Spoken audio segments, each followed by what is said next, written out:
Good morning to all.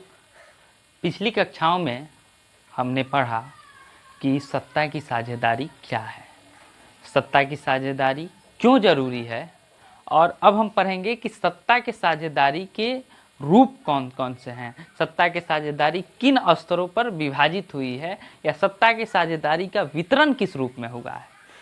इस video में, इस टॉपिक में हम इन्हीं चीज़ों को समझने की, जानने की कोशिश करेंगे। ठीक वैसे ही जैसे आप विज्ञान में पढ़ते हैं तो पदार्थ को उसके आकार, गुण, आकृति, धारिता आदि के आधार पर आप विभिन्न वर्गों में विभाजित करते हैं। जैसे कि ठोस, द्रव, गैस, सबके कुछ गुण होते हैं और उन्हीं गुणों के आधार पर आप उनका वर्गीकरण करते हैं कि कौन ठोस है, कौन द्रव है, कौन गैस है। ठीक वैसे ही राजनीति शास्त्र में भी सत्ता के साझेदारी के विभिन्न रूपों को उनके विभिन्न रूपों में विभाजित किया जाता है। जैसे कि हम लोग 4 पढ़ेंगे, उनमें से पहला जो है क्षैतिज वितरण, उसके बाद दूसरा आता है ऊर्ध्वाधर वितरण, फिर सामूहिक आधार पर, और फिर दबाव समूहों या आंदोलनों के कारण उत्पन्न हुई सत्ता की साझेदारी। क्षैतिज और ऊर्ध्वाधर क्या है इसको समझिए। जैसे कोई लाइन है, अगर सीधे एक समान रेखा खींची गई है तो उसको, ऐसे अगर कोई रेखा है तो उसको हम क्षैतिज रेखा कहते हैं, मतलब एक ही धरातल पर। और धरातल से ऊपर की तरफ उठती हुई कोई चीज़ है तो उसको ऊर्ध्वाधर कहा जाता है। ये ऊर्ध्वाधर है, वर्टिकल, ये हॉरिजेंटल। तो क्षैतिज एक ही ग्राउंड पर, ऊर्ध्वाधर ग्राउंड पे लंबवत कुछ है। तो क्षैतिज वितरण जो है उसमें हम लोकतंत्र के 3 अंगों को पढ़ेंगे जिनका एक ही ग्राउंड है: विधायिका, कार्यपालिका, न्यायपालिका। आपने पिछली कक्षाओं में पढ़ा होगा कि विधायिका कानून निर्मात्री संस्था है जो कानून बनाती है, कार्यपालिका उस कानून को लागू करती है और उसके अनुरूप कार्य करती है, और न्यायपालिका जो लिटमस टेस्ट करती है कानून का, और साथ ही साथ कानूनों का उल्लंघन करने वाले को, उन्हें नहीं मानने वालों को दंडित भी करती है। ठीक वैसे ही जैसे लिटमस टेस्ट से हम यह पता लगाते हैं कि कोई चीज़ अम्ल है कि क्षार है, वैसे ही न्यायपालिका संवैधानिक आधार पर और नैतिक आधार पर कानूनों का विश्लेषण करती है, परीक्षण करती है और फिर निर्णय देती है कि कानून सही है कि नहीं है। अगर कोई कानून लगता है न्यायपालिका को कि यह प्रासंगिक नहीं है या नीति विरुद्ध है तो उसे रद्द कर देती है। इन तीनों को एक आधार पर रखा गया है। ये इसलिए कि आप अगर केंद्र स्तर पर देखिएगा तो वहाँ भी ये तीनों हैं, नीचे आइएगा राज्य स्तर पर, वहाँ भी ये तीनों हैं। ये तीनों एक दूसरे के बराबर की हैं, लेकिन फिर भी ये एक दूसरे के साथ समन्वय भी करती हैं और एक दूसरे पर अंकुश भी लगाती हैं। इस चीज़ को आइए समझते हैं। जैसे विधायिका जो है वो कानून बनाती है, और विधायिका के ही चुने हुए, विधायिका जो है हमारे यहाँ क्या है, केंद्र स्तर पर लोकसभा है और राज्यसभा है। तो लोकसभा और राज्यसभा के सदस्य ही मंत्री बनते हैं और उन्हीं मंत्रियों के अंडर में मंत्रालय कार्य करते हैं, और ये जो मंत्रालय हैं यही तो कार्यपालिका हैं। कैबिनेट कार्यपालिका की शीर्षस्थ संस्था है। तो ये कैबिनेट जो बनती है वो इसी विधायिका के लोगों से बनती है। तो यहाँ से लोग यहाँ आते हैं। ये कार्यपालिका जो है ये न्यायपालिका की नियुक्ति करती है, और ये न्यायपालिका, कार्यपालिका और विधायिका दोनों के लोगों को नीति विरुद्ध जाने से रोकती है। इसके अलावा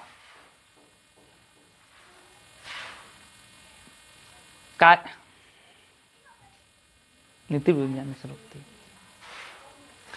अब आप समझिए कि एक दूसरे से इन सब का किस प्रकार संबंध है। वहीं न्यायपालिका में अगर कोई नीति विरुद्ध जाता है, कोई न्यायाधीश या कोई जज अगर संवैधानिक पद का गलत इस्तेमाल करता है, संविधान विरुद्ध जाता है, तो विधायिका के पास अधिकार है कि विधायिका उसे पदच्युत कर दे, उस पर महाभियोग लाए, और महाभियोग जब पारित हो जाए तो उस न्यायाधीश को अपने पद से इस्तीफा देना पड़ता है, उसे हटना पड़ता है। तो एक दूसरे से कोई किसी को अधिकार दे रहा है तो फिर कहीं ना कहीं दूसरे पे अंकुश भी लगा रहा है, और इस प्रकार एक दूसरे के साथ तालमेल बनाने की कोशिश की गई है, समन्वय बनाने की। किसी को भी बड़ा नहीं किया गया है। ऐसा नहीं है कि विधायिका सबके ऊपर है, ऐसा नहीं है कि कार्यपालिका ऊपर है और ये दोनों इसके अंडर में हैं। ऐसा नहीं है कि न्यायपालिका ही सब कुछ है, न्यायपालिका के ऊपर कोई नहीं है, न्यायपालिका पे अंकुश नहीं लग सकता है। न्यायपालिका पर भी अंकुश लगता है। न्यायपालिका अगर नीति विरुद्ध होती है, अपने संवैधानिक शक्तियों का दुरुपयोग करती है, तो न्यायपालिका के न्यायाधीशों को हटाने के लिए महाभियोग चलाने का अधिकार विधायिका के पास है। कार्यपालिका उसे नियुक्त करती है। कार्यपालिका अगर न्यायपालिका की नियुक्ति कार्यपालिका करती है और महाभियोग लगा के हटाने का अधिकार विधायिका के पास है, तो न्यायपालिका पे दोनों का अधिकार है, दोनों अंकुश लगा दोनों। वहीं न्यायपालिका कार्यपालिका को अपने कार्य सही से नहीं करने पर दंडित कर सकती है, उसे जवाब तलब कर सकती है। और विधायिका अगर कोई गलत कानून पास कर देती है या अपने संवैधानिक शक्तियों का, संवैधानिक अधिकारों का दुरुपयोग करती है, तो न्यायपालिका उससे सो कॉज नोटिस भी दे सकती है, उससे पूछ सकती है कि आप ये कैसे कर रहे हैं। अगर विधायिका का कोई सदस्य, कार्यपालिका का कोई सदस्य कानून का उल्लंघन करता है, नीचे से चल जा, हाँ नीचे जाए के तो काहे कूदत है, सो जा बैठ।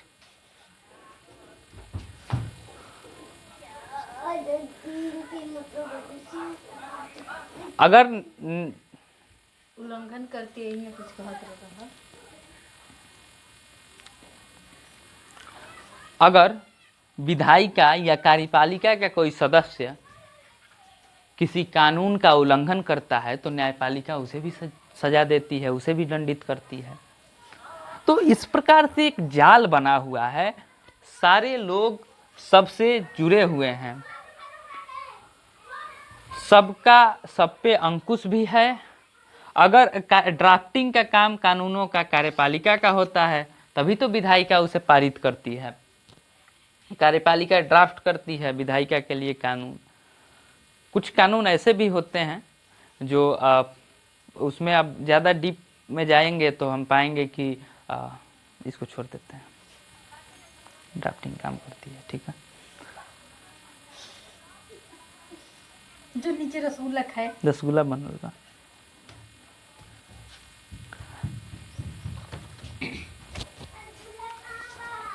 तो इस प्रकार से आप देखेंगे कि एक ही स्तर पर तीन अलग अलग अंग हैं और तीनों को संतुलित किया गया है। किस प्रकार से तीनों को बराबर अधिकार देने, मतलब तीनों को कोई ऐसा नहीं है कि कोई किसी पर अपनी मनमानी करे, सब पे अंकुश भी है।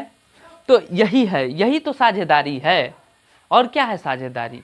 साझेदारी यही तो है कि सारे लोग साथ मिलकर काम करें, कोई किसी से बड़ा ना हो, कोई किसी से छोटा ना हो, किसी के पास विशेष अधिकार ना हो, कोई विशेषाधिकार में आके ऐसा नहीं हो कि सीना तान के चले और किसी के पास सीमित अधिकार होने के कारण उसे झुकना पड़े। कोई अपने विशेषाधिकार के कारण कुछ भी कर सके, निरंकुश हो जाए, और कुछ अपने सीमित अधिकारों के कारण पिछड़ जाएं, दबे रह जाएं।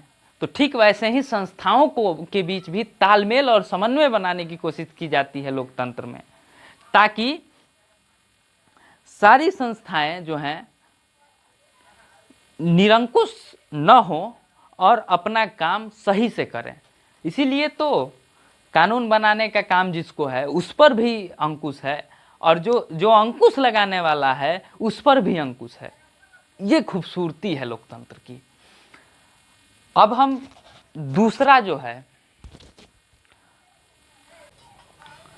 सत्ता की साझेदारी के विभाजन का दूसरा जो आधार है वो ऊर्ध्वाधर वितरण है। ऊर्ध्वाधर वितरण यानी ऊपर से नीचे हायरार्की में वितरण करना। केंद्र सबसे ऊपर की हायरार्की में आता है, राज्य उसके बाद आता है। कहीं कहीं स्थानीय सरकारें हैं, कहीं कहीं स्थानीय सरकार नहीं है। जैसे अपने यहाँ स्थानीय निकाय है, अपने यहाँ स्थानीय सरकार है, जैसे नगर निगम, नगर पालिका, नगर पंचायत, ग्राम पंचायत, जिला पंचायत, ये सारे क्या हैं? ये स्थानीय निकाय की सरकारें हैं। अब आपका सवाल ये होगा कि ये जो है ऊर्ध्वाधर वितरण जो है ये क्षैतिज वितरण से कैसे अलग है। तो इसको आपको मैं समझाता हूँ इस तरह कि जैसे वहाँ हमने पढ़ा था कि एक ही धरातल पर लोकतंत्र के अलग अलग अंगों के बीच सामंजस्य बनाने की कोशिश की गई है, लेकिन यहाँ हायरार्की का मैटर है। यहाँ हायरार्की है, यहाँ ऊपर नीचे वरीयता क्रम है। केंद्र सबसे वरीयता क्रम में सबसे ऊपर आता है, फिर राज्य आता है, और जहाँ स्थानीय स्वशासन है, स्थानीय निकाय है, वहाँ सबसे नीचे स्थानीय स्वशासन या स्थानीय निकाय आते हैं। अब आप कहिएगा कि इसमें किस प्रकार से वितरण है, क्या है। तो भारत जैसा देश जो है, इतना बड़ा विशाल देश है, इसमें अगर मान लीजिए कि सारी शक्तियां केंद्र को दे दी जाए और केंद्र को कह दिया जाए कि सारा जो है निर्देशन, सारा क्रियान्वयन केंद्र को अकेले करना है, तो सोचिए कि हर स्तर पर क्या केंद्र ये सारी चीज़ें एकदम सुव्यवस्थित ढंग से 100% कर पाएगा। थोड़ा सा अगर आप इस पे गौर करिएगा तो आप पाइएगा कि ये बहुत ही मुश्किल है, ये असंभव जैसा है, क्योंकि 125 से ऊपर की आबादी वाले इस देश में, जो विश्व का 7वां सबसे बड़ा क्षेत्रफल के दृष्टि से जो देश है, वहाँ सारी शक्तियाँ, सारे काम अगर केंद्र के पास हो जाएं तो फिर वो छीछा लेदर वाली स्थिति हो जाएगी, जिसको ग्रामीण भाषा में कहते हैं छीछा लेदर हो जाना। वैसी स्थिति हो जाएगी कि कोई भी काम ढंग से केंद्र नहीं कर पाएगा। कई ऐसी चीज़ें हैं, समस्याएं हैं जो दक्षिण में हैं लेकिन उत्तर भारत में नहीं हैं। कई ऐसी समस्याएं हैं जो पूर्वोत्तर में हैं लेकिन राजस्थान में नहीं हैं। तो ये मुश्किल होगा केंद्र के सरकारों के लिए ये समझना, वहाँ के जो उच्चाधिकारी होंगे उनके लिए उस समस्या को समझना थोड़ा मुश्किल हो जाएगा। इसलिए यह आवश्यक है कि हर पूर्वोत्तर के स्तर पर, वहाँ के क्षेत्रीय स्तर पर भी एक सरकार हो। इसलिए राज्य सरकारों का गठन आवश्यक हो जाता है, और जब गठन होगा तो इसके भी कुछ अधिकार होंगे, इसके भी कुछ कार्य क्षेत्र होंगे। तो केंद्र के जो कार्य क्षेत्रों का जो विभाजन है केंद्र और राज्य के बीच में, ये भी तो एक साझेदारी है।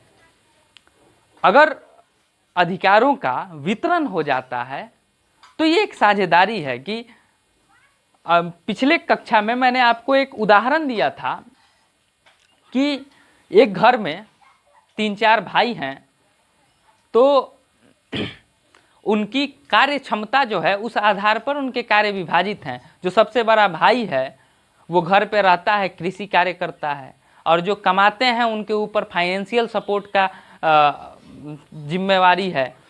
और जो सबसे छोटा भाई है, जो अभी नौकरी पेशे के उम्र की नहीं हुआ है, उसे पढ़ाई में लगाया गया है, वो पढ़ता है, पढ़ाई लिखाई का काम करता है। तो ठीक वैसे ही जब केंद्र और राज्यों में, तो उसको हमने साझेदारी के रूप में देखा था, वैसे ही यहाँ भी जब वितरण होगा अधिकारों का, कार्य क्षेत्रों का, तो यहाँ भी तो साझेदारी है, एक समन्वय स्थापित किया जा रहा है कि देखो भाई ये मेरे हिस्से का काम है, चूंकि तुम ये नहीं कर सकते हो इसलिए ये मैं रख रहा हूँ, और ये तुम्हारे हिस्से का काम है क्योंकि तुम जितने अच्छे से, तुम जितनी सफाई से इस काम को कर लोगे उतना अच्छा मैं इसको नहीं कर पाऊंगा, इसलिए इसे तुम रखो। तो ये साझेदारी हुई। एक उदाहरण लेते हैं, अगर सुरक्षा का कार्य राज्यों को दे दिया जाए कि जो भी राज्य अंतर्राष्ट्रीय सीमा, जिन भी राज्यों का सीमा अंतर्राष्ट्रीय सीमा से मिलता है, उनके पास ये उनकी ये जिम्मेवारी बनती है, उनकी ये जवाबदेही बनती है कि वो अंतर्राष्ट्रीय सुरक्षा अपने राज्य के सीमा तक देखें। तो चंपारण से लेकर और उधर अररिया किशनगंज तक नेपाल से सटा है बिहार का सीमा। तो बिहार का जो उत्तरी सीमा है वो नेपाल से सटा है। तो ये जिम्मेवारी बिहार को दे दी जाए कि बिहार एक अपना फोर्स रखेगा जिसके ऊपर नेपाल सीमा पर सुरक्षा की जिम्मेवारी होगी। फिर बाकी का जो सीमा है नेपाल का वो उत्तर प्रदेश से सटता है। तो उत्तर प्रदेश सरकार को ये जिम्मेवारी दे दी जाए कि उत्तर प्रदेश की जो सरकार है वो उत्तर प्रदेश का जो उत्तरी हिस्से में जो सीमा है जो नेपाल से सटता है उसके लिए अपना एक सैन्य शक्ति खड़ा करेगा और उसकी निगरानी करेगा, उसकी देखरेख करेगा, सीमा सुरक्षा करेगा। वैसे ही अरुणाचल को ये दे दिया जाए कि चीन से उसकी सीमा मिलती है, तो वो चीन के लिए अपना एक सैन्य शक्ति तैयार करे। और तो इसमें क्या होगा कि इसमें कई तरह की चीज़ें हैं। जो लोकल स्तर के मान लीजिए कि नेता हैं जो राज्य की सरकारों में हैं, उनमें से अगर कोई किसी घुसपैठी का साथ दे देता है या किसी दूसरे देश के साथ तालमेल बैठा के हमारे देश में घुसपैठ कराता है, तो फिर ये एक बड़ी समस्या हो जाएगी। इसलिए यह आवश्यक है कि ये काम केंद्र के पास रहे। हमारे संविधान में इसीलिए केंद्र और राज्यों के बीच कार्यों का बंटवारा हुआ है और संघ सूची, राज्य सूची और समवर्ती सूची, ये 3 सूचियां बनाई गई हैं, जिसमें केंद्र के जिम्मे के जो काम हैं उसको संघ सूची में रखा गया है, राज्य के जिम्मे के जो काम है वो राज्य सूची में रखा गया है, और जो दोनों के जिम्मे हैं उसने समवर्ती सूची में रखा गया है। पिछले कक्षाओं में आपने संघ सूची, राज्य सूची और समवर्ती सूची के बारे में पढ़ा होगा। आप जब 7th 8th में पढ़े होंगे इस चीज़ को। जो कार्य संभव हो सके राज्यों से वो राज्यों के जिम्मे दिया जाए, और जो राष्ट्रीय मानक वाले कार्य हैं जिसमें राष्ट्रीय मानक रखने पर कोई दिक्कत, कोई समस्या नहीं होगी, या जो कार्य करने में केंद्र अक्षम है वो सारे काम, जो कार्य करने में राज्य अक्षम है, क्षमा कीजिएगा कि राज्य अक्षम है, जो काम करने में राज्य अक्षम है वो काम केंद्र सरकारों को दे दिया जाए। अब आप पूछिएगा कि इसमें स्थानीय स्वशासन को क्या मिलता है। आपने तो राज्य सूची, केंद्र संघ सूची, राज्य सूची बता दिया, और दोनों के लिए फिर जो होते हैं उनको समवर्ती सूची में डाल दिया जाता है। तो इनको क्या मिलता है? स्थानीय स्वशासन के पीछे जो उद्देश्य था वो था सत्ता का विकेंद्रीकरण। ये भी एक साझेदारी का रूप है कि,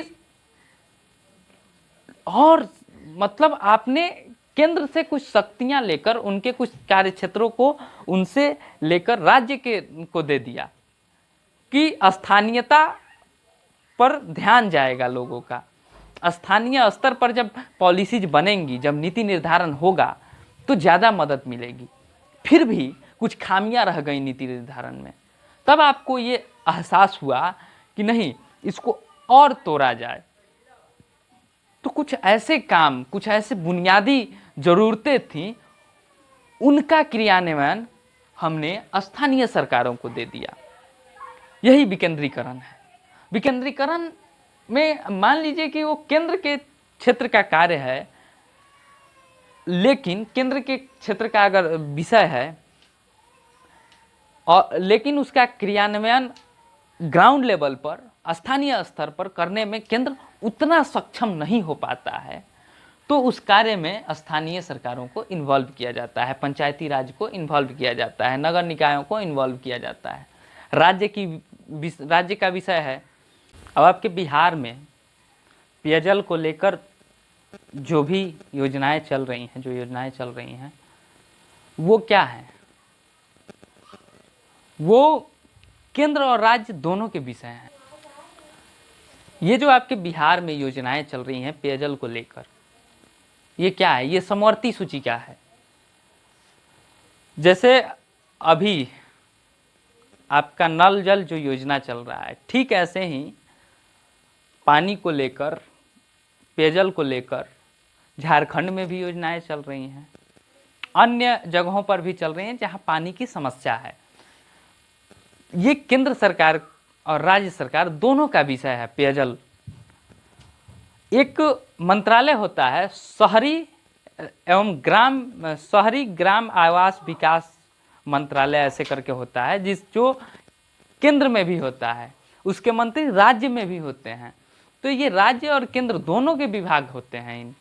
तो ये स्थानीय सरकार जो है, स्थानीय स्वशासन जो है, ये दोनों में आता है। ये केंद्र का जो है संघ सूची जो है, उसके अंतर ये जो है, इसका क्रियान्वयन, इसके जो योजनाएं होती हैं, इनके लिए फंडिंग राज्य भी करता है, केंद्र भी करता है। अब योजनाओं पर ये डिपेंड करता है कि योजना कौन सी है। तो ये इसका थोड़ा सा अलग प्रारूप है, लेकिन केंद्र और राज्य ये निर्विवाद है।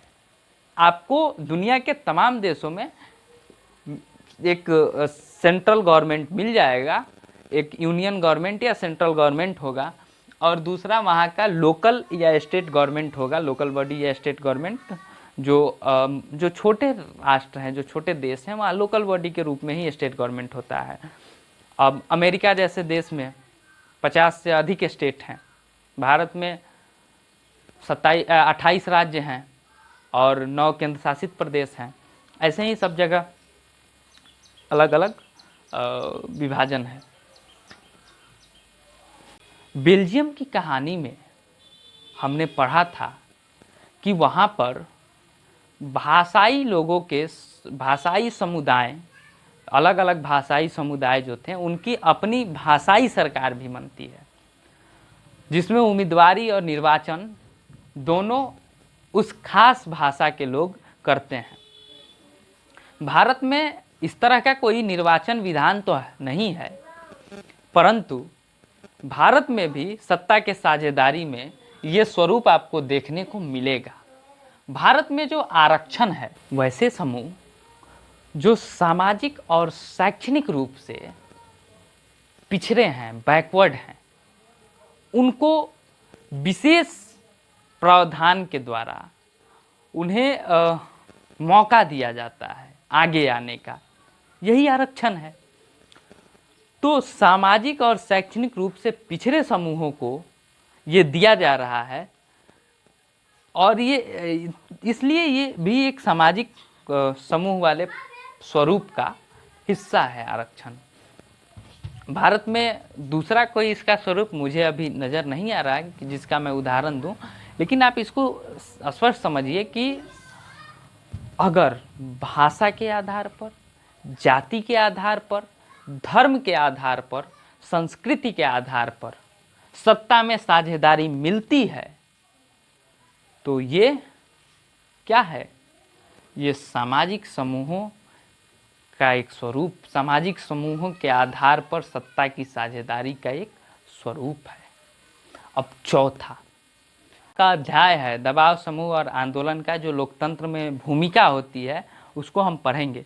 यहाँ आप सिर्फ इतना समझिए कि सत्ता के साझेदारी में और नीति निर्धारण में इनका एक बहुत बड़ा योगदान होता है। अब आपका सवाल ये होगा कि वो किस प्रकार।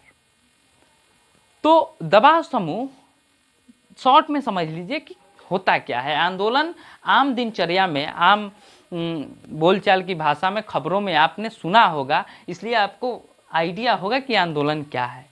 दबाव समूह क्या होता है ये समझिए। दबाव समूह एक गैर राजनीतिक समूह होता है जिससे राजनीति प्रभावित होती है।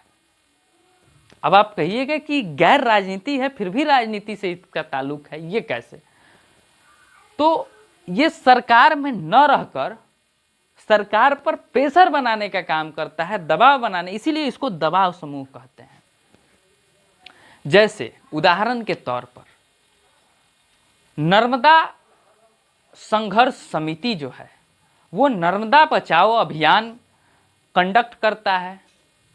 ये नर्मदा बचाओ समिति वैसे तो गैर राजनीतिक है क्योंकि ये पर्यावरण पर काम कर रहा है, नर्मदा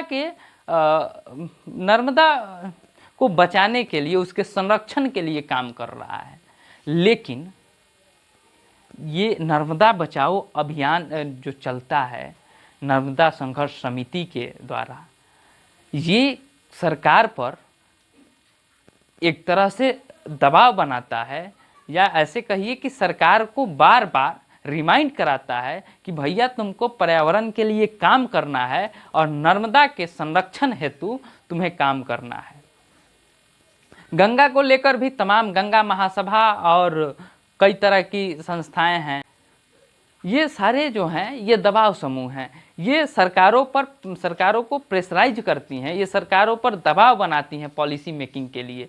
इनके जो एजेंडा होते हैं वो भले ही गैर राजनीति हों, लेकिन चूंकि हर चीज़ का, लोकतंत्र में हर चीज़ का कहीं ना कहीं एक पहलू राजनीति से जाकर टकराता है, इसलिए इन दबाव समूहों के उद्देश्यों का एक पहलू राजनीति से टकराता है और वही टकराहट इन्हें गैर राजनीति होते हुए भी राजनीतिक बना देती हैं। वो इस रूप में कि ये सरकारों के लिए कई बार सिरदर्द बन जाते हैं और कई बार सरकार बनाने और गिराने में इनका बहुत बड़ा योगदान हो जाता है। आंदोलन भी कुछ इसी प्रकार, चाहे वो अन्ना आंदोलन रहा हो या जेपी आंदोलन रहा हो। आपको पिछली कक्षाओं में मैंने बताया भी था पहले दिन ही कि जेपी आंदोलन और अन्ना आंदोलन के रोल के बारे में। तो ये आंदोलन और दबाव समूह जो हैं ये अपनी इनका जो मांग होता है वो सरकार से ये मनवा लेते हैं। और कई बार क्या होता है कि चूंकि लोगों को लगता है कि सरकार अपने स्तर से मांगों में हेर फेर कर देगी, अपने हिसाब से मांगों की पूर्ति करेगी या उस पर कानून बनाएगी, तो दबाव समूहों या आंदोलनों से जुड़े लोगों को सरकार के पॉलिसी मेकिंग करने वाली कमेटी में स्थान भी मिलता है और इससे पारदर्शिता बढ़ने की उम्मीद रहती है लोकतंत्र में।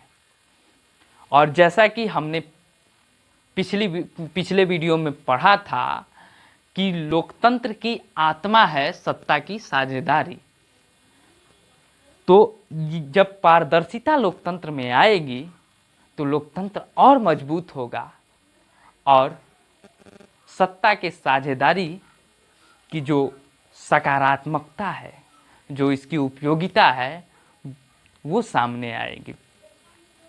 तो इस प्रकार हमने 4 समूहों में सत्ता के साझेदारी के विभिन्न स्वरूपों पर चर्चा किया।